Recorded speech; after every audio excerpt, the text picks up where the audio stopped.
Hello, welcome to Jason the Old Millennial. My name is Jason. I'm speaking to you here in my basement in the great state of Kansas, and I am continuing what I talked about last video. Called it Reflections on the Beatles Part 1, so this is a Part 2. Probably be a Part 3 because I don't have a lot of storage on my phone, so I have to make these videos a little shorter to get them in. But I ended up with like 1965, just reflecting on what the Beatles have accomplished, what their probably goals were, and how they ended in 1970 and with the Get Back documentary. Anyway, so when we end up in 1965, Rubber Soul is a groundbreaking album. They're still doing some touring, and they end up going to Australia and to like Asia. I think the first band to go to Japan and play the Budokan, which is like this new accomplishment. Again, breaking groundwork in new areas. They go to the Philippines. It was a disaster. Come back. Probably don't want to go to Asia ever again, but still that was something new and something that hadn't been done before, touring that area of the world. They come back. Like I said, I think they only did two songs off of the Rubber Soul album. I think they did Nowhere Man and If I Need Someone, and then they did Paperback Writer, which was a single. After that, they didn't do any more songs off their albums because then they kind of retired of touring. Of course, they had a bad experience there.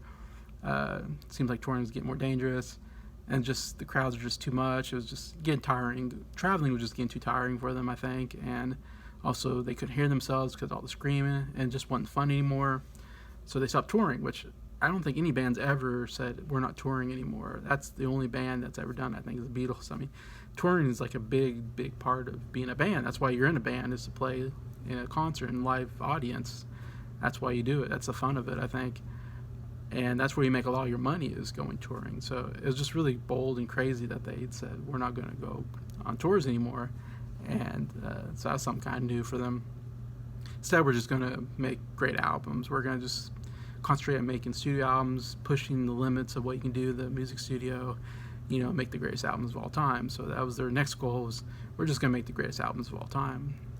Not like they haven't before, but we're just going to push it to even more depths and more heights, I should say. And I was talking about Brian Wilson was trying to compete with Pet Sounds. After they hear Pet Sounds, the Beatles like, we gotta do something better, so they do Revolver, which has more, I think, heavier guitar work on it, heavier guitar riffs on it, with Taxman and Andrew Bird Can Sing and She Said, She Said. A lot of orchestra music in there, with even with Penny Lane was a single at the time. We had a lot of horns in that song. You have Eleanor Rigby, which is all orchestra music. Here, There, and Everywhere, I think, has some orchestra music in it. So, I mean, we're bringing in horns, orchestra, all kinds of different instruments. And then you do some really psychedelic stuff like Tomorrow Never Knows, which is the biggest groundbreaking psychedelic song, I think, that's ever been done. They're pushing music to psychedelic rock at that point. Backward guitars, sound effects. John's voice is filtered differently and sounds different. So, I mean, they're just doing all these crazy new things. They're spending so much time in the studio, more than they ever have. And so they come with this masterpiece album, Revolver. Of course, huge hit, #1 album. And Brian Wilson hears that and says, oh my gosh, this is even better than what they did before. Now I need to come up with something even better. So he works on something. The Beatles, again, work on. They come up with, we're not going to tour, but let's come up with a concept album, Sgt. Pepper's Lonely Hearts Club Band. And it's not the Beatles playing, but it's this other alternate ego band that is going to play for them. It doesn't really become a concept album, but it kind of starts that way. So there was at least an idea that they're going to do something different with the album. Still, Sgt. Pepper's is considered one of the greatest albums of all time. Still a lot of psychedelic rock there, with Lucy in the Sky with Diamonds. Amongst other, orchestra, I said more orchestra music and horns and sitar music with George. And so still doing A Day in the Life is, amazing what they do with the orchestra build-up and all that. So they're definitely doing these crazy, new, incredible things with the album. Totally shatters everybody. I mean, nobody can compete with Sgt. Pepper's. Brian Wilson basically goes crazy. I mean, he has a mental breakdown. He gets kicked out of the Beach Boys. Brian Wilson's never the same after that point, because he just couldn't compete with the Beatles. He tried, but he couldn't do it. And I think a lot of bands probably couldn't compete with the Beatles at that time. They pushed the music to a point where a lot of the bands just couldn't really almost exist anymore, or not to the heights that they were. I think the Beach Boys were never the same at that point.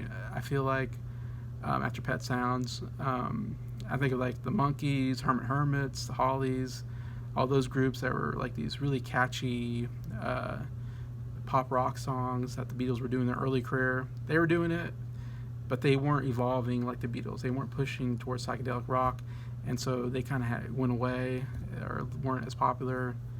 The Byrds some of their members left, and so then they went more country rock, went that way, but I don't think they were ever as big as they were in their folk rock days. Love and Spoonful, I think they broke up. Buffalo Springfield broke up. So all these folk rock groups are breaking up. All these other bands just aren't competing and are kind of going away. The only bands that compete really are like Jimi Hendrix, Led Zeppelin, or the Yardbirds, who become Led Zeppelin, The Who, Rolling Stones, Jefferson Airplane. Kind of those bands kind of continue that psychedelic rock stage, kind of in a way, and we're able to at least still be very popular and be in the midst of the Beatles. Anyway, so just talking about that's where they were in 1967. I mean, again, just doing new things, breaking ground. What more could they do? Anyway, so I want to get in 1968, but I'll probably just stop the video here. And I don't have a lot of storage, so I need to make small videos, get them out so I can delete these. So I'll end it here and continue on 1968 on my next video. So thank you for watching, subscribing. Appreciate you all. Have a good day.